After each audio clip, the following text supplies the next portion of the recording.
একটা কথা মনে রাখবেন, যখন আপনি যে জিনিসটার জন্য উপযুক্ত হবেন, আল্লাহ ঠিক সেই সময়ই আপনাকে সেই জিনিসটা দেবে। বিদায় হতাশ হওয়ার কিচ্ছু নাই। সব সময়ই বলুন আলহামদুলিল্লাহ। আল্লাহর সময়ের অপেক্ষা করে সময়ে কিন্তু আল্লাহ সেটা দিয়ে দেবে। আপনি আল্লাহর হয়ে যান, আল্লাহ আপনার হয়ে যাবে।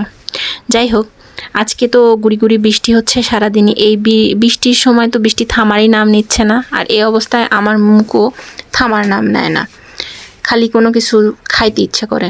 এই সময় যদি একটু ভাজাভুজি কোনো কিছু খাওয়া যায় না, তাহলে কিন্তু মন্দ হয় না। তাই আম্মুর কাছে বায়না করলাম। আম্মু ঝটপট রান্নাঘরে যেয়ে দেখি চিড়া ভাজা শুরু করছে। আমি বললাম যে চিড়া ভাজা খাবো না। আম্মু বলে থাম না, দেখ কী করি। আমিও আচ্ছা বসে থাকলাম, দেখি অপেক্ষা করি কি করে। আম্মু কয়টা তেলের মধ্যে চিড়া ভেজে নিল, আবার ডুবা তেলের মধ্যে এভাবে বাদাম ভেজে নিচ্ছে। দেখে ভালোই লাগলো। ভাবলাম যে হয়তো এই চিড়া আর বাদাম খাইতে দিবে।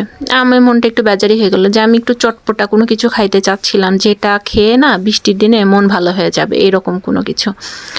তো আম্মু তারপরে বাদামগুলো ভেজে ডুবো তেলে ভাজতেছিল। সুন্দর একটা স্মেল বেরিয়েছিল। এই স্মেলটা যে মজা না, খাওয়ার থেকেও বেশি মজা লাগছে স্মেলটাতে। আপনারাও কিন্তু ট্রাই করবেন। তারপরে আম্মু কিছুটা পুদিনা পাতা ছিল, সেগুলো ভেজে নিছে, আর 2টা শুকনা মরিচ ভেজে নিছে। সব কিছু কিন্তু ডুবো তেলে ভাজা। এই আসল টেস্টটা কিন্তু ডুবো তেলে ভাজার জন্য আসে, যদিও এটা আনহেলদি। রোজ রোজ তো আমরা খাই না, তাই না? আচ্ছা, 1-2বার কিন্তু খাওয়া ট্রাই করা যেতেই পারে। আম্মু ওই গুঁড়া মরিচটাকে আর কি গুঁড়া করে নিল, শুকনো মরিচটাকে। তার মধ্যে দিয়ে দিছে বিট লবণ আর এমনি কিছুটা সাদা লবণ দিয়ে ভালোভাবে আর কি মেখে নিচ্ছে। এটা খেতে যে মজা হয়েছিল, আম্মু মাখতে মাখতেই আমি তো প্রায় অর্ধেকটা খেয়ে ফেলছিলাম।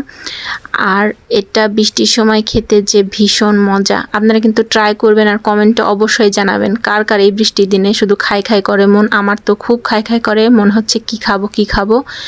এভাবে করে কিন্তু ভেজে আপনারা বক্সেও রেখে দিতে পারেন। আম্মু তো বক্সে রাখছিল, কিন্তু এটা কিন্তু টেকে নাই। বক্সে রাখছে, ঘন্টাখানিকের মধ্যে আবার শেষ। যেহেতু বৃষ্টিও থামবে না, সেহেতু আমার মুখও থামবে না। খেয়ে দিয়ে সব শেষ করে দেবো। রেখে কি হবে বলেন? যদি মরে যাই তাহলে এই চিড়াগুলো কে খাবে তখন? সেই জন্য আর কি খেয়ে ফেলছি আমি।